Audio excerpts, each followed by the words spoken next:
Hey everyone, welcome back to Veteran Anonymous. This is episode 3 of The Anonymous Veteran, where I, Dakota, unpack stories that are shared to me anonymously for you guys to indulge on. It could be a story of them struggling, could be a story of them already through it and succeeding, could be a mix of both. All I'm trying to get across is the insights, the references, the resources that are in these stories. I want to share them to you. And they're anonymous to help, hide some shame, hide some guilt, hide some things that they haven't told anybody.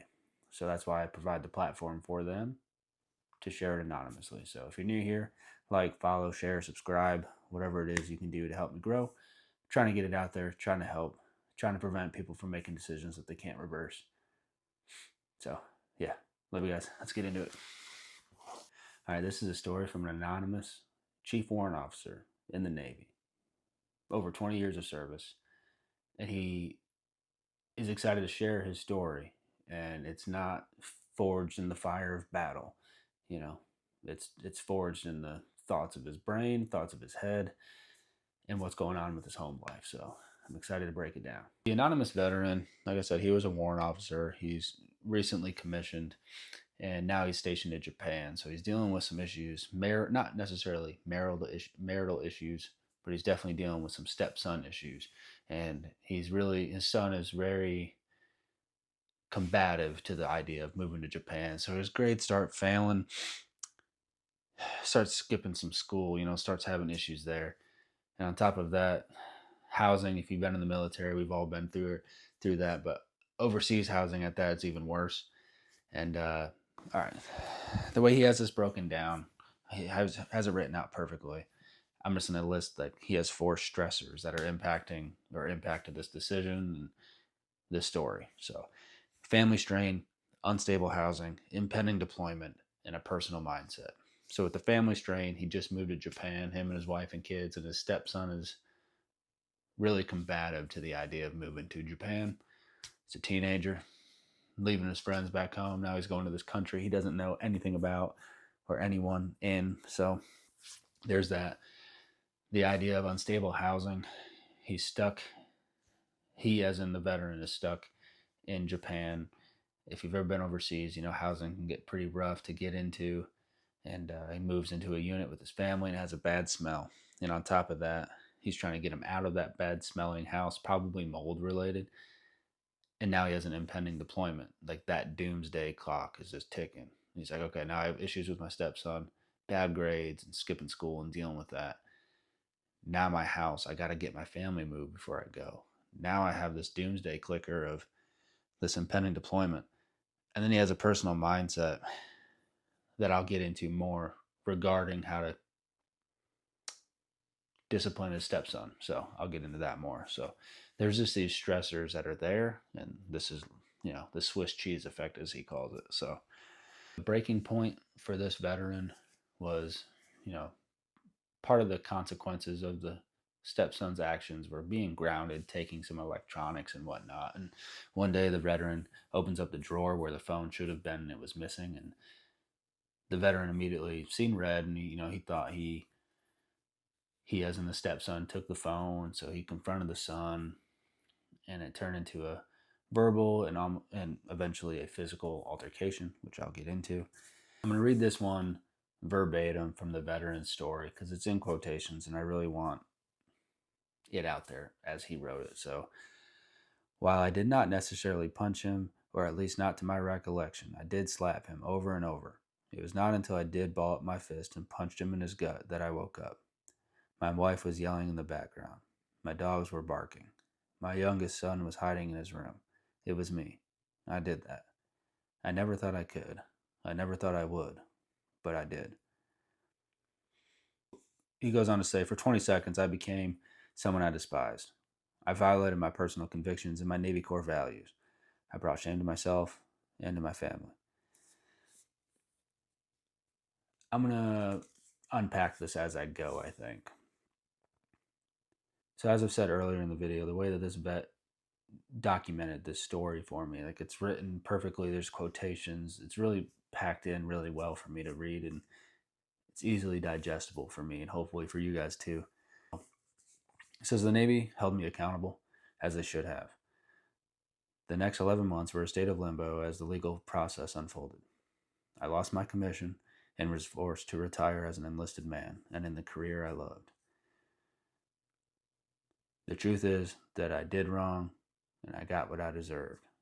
Just knowing this guy did 20 something years and he's writing it like this, like 20 something years, and like that one marital issue, one child consequence issue or disciplinary issue, like your whole career is gone. And I'm not justifying bad behavior, I'm not justifying bad parenting. I'm just saying, like, it's crazy to me that you can give so much and then immediately it could just be taken away based on this. So he really, the veteran really wants to make one thing clear, that he knows he is not the victim here. He's paid his consequences, but the real victim here is his son and his family. So I'm going to read this one verbatim. And this one gets me because I know the veteran. I know it's anonymous for you guys, but I know him. Obviously, I see the people's names come across when they send me their story. So it's like anonymous to a point for me. Like, I know them. Maybe one day I'll figure out a way to make it totally anonymous. That would be awesome for me, because sometimes it's heavy for me to read these knowing these guys. It's like, it hurts knowing that people are hurting so bad, you know. It's just you just never know. So I'm gonna read this one verbatim, and it hurts, but let's get into it. It says, I recognize that I'm not the victim of this story. My son is. He has this trauma that was caused by my actions, and that is something I must live with. I was a perpetrator and the abuser. The goal is to capture that, just because the unstable relationship with my son, loss of job, career, and rank were caused by me. It doesn't make it any less painful. Even though I did this, I still hurt for what I did, for what I lost, and for what my family had to endure because of me. This is what caused the pain, the hopelessness, and the thought that maybe the world is a better place without a piece of shit like me. However, it takes family, friends, and loved ones to remind you, as much as possible, that tomorrow is a new opportunity to do better. The end of my career brought a darkness I had never known. The self inflicted shame and guilt were crushing. I had to find a job as an adult for the first time, and I felt doomed. The thought that it might be, easier to no longer be here was a frequent and terrifying visitor.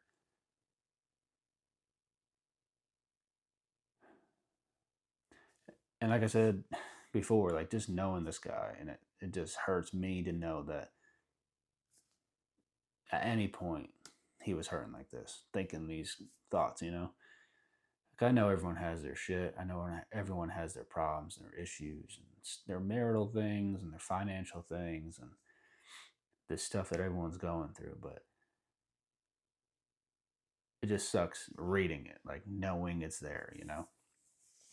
So the path forward for this veteran was faith, support, and action. I'm going to break those down. I mean, they're pretty self explanatory, but faith, he found God, he read the Bible, and he says, even though it didn't make sense when he was reading the scripture, it still spoke to him.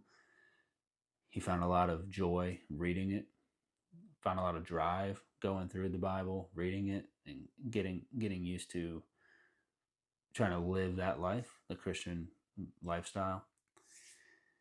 The support that he got from his wife and his family, including his stepson, was tremendous during those hard times of losing his commission and getting forced retired out of the Navy after 20 something years. The support was there, and it was needed, and it's still needed, and it's still there. And for the action piece, I've worked with him, but he's a go-getter. He pours his like heart and soul into where he was with me working. He just dumped a whole bunch of resumes out there, trying to get out there, trying to find a job, trying to find joy and happiness, providing for his family and getting out there. So I know who he is in that aspect, and I can see how that would help him get through the hard time. So his faith, support group, and action, like getting after it, having a good support group, and All that's based on faith. There's a few lessons learned that the veteran wants you guys to know. It's knowing yourself, truly. Know who you are when shit hits the fan. Know who you are when things don't go the way that they were supposed to. Know who you are when you think that your stepson took your phone out of your drawer. Just know who you are, know how you're going to react, know how you're going to respond. And if it's you're going to respond in a negative light, try to be proactive on fixing that now. And that goes for me, it goes for, I'm sure, someone watching this video right now. It goes for all of us. So we all have to do better at that. He says, be proactive in your self-care, whether it's meditation, yoga, working out, reading, eating right, exercising, anything with self-care, anything you can title as self-care. He says to be proactive with it. Don't get behind on it, because the Swiss cheese holes are going to align. And this is never a good thing when they do. So he really emphasized on this one that the self-talk is crucial. Anyone can help hype themselves up. You can watch a couple motivational videos. You can watch a couple, Joe Rogan motivation clips or David Goggins motivation clips. But at the end of the day, if you're talking to yourself negatively, that's more crucial to your well-being than any motivational clip that you can watch. So he's saying make sure the self-talk is in a positive light. I think that's a good note to have. And this next one he's talking about is finding a new purpose. And he's talking specifically after getting out. He was forced out. He wasn't expecting to get out when he did. It's his first real adult job. He joined at 17, 18 years old, did 20-something years, became a warrant officer in the Navy. And now all of a sudden, hey, you're out. Good luck. And finding a new purpose for him was hard. Probably still is hard. So in general, if you're a veteran and you're getting out of the Marine Corps, the Navy, Air Force, Army, Coast Guard, nah, I'm just kidding. But if you're getting out and you're becoming a veteran, you have to find your purpose. You have to find your way in this weird world that everyone thinks is greener on the other side. Like, find your worth, find what you want to do, pursue it, and like find that purpose. So, episode 3 of the Anonymous Veteran, he came with some heat, he came with some bangers. It's a sad story. I hate reading these things. I don't know why I got myself into this, but as long as it helps someone out there, I'm happy. It's helping me. I know it's helping this veteran that reached out to me. We talked afterwards. I'm getting some good messages. I'm getting some crazy long comments. So know yourself. Be proactive with your self-care. And find your new purpose. Whatever branch you're getting out as. Whatever rank you're getting out as. It doesn't matter. We all have our struggles. We all have the same issues. Some more severe than others. But at the end of the day, if we just pick up the phone, call the homies, talk it out. Someone somewhere has been through it. Someone somewhere has had it worse. So we can come together as a community and try to prevent the decisions that are irreversible. So, love you guys. Thanks for tuning in to episode 3 of the Anonymous Veteran. Please like, follow, share, subscribe, share it with the friends, whatever you guys want to do.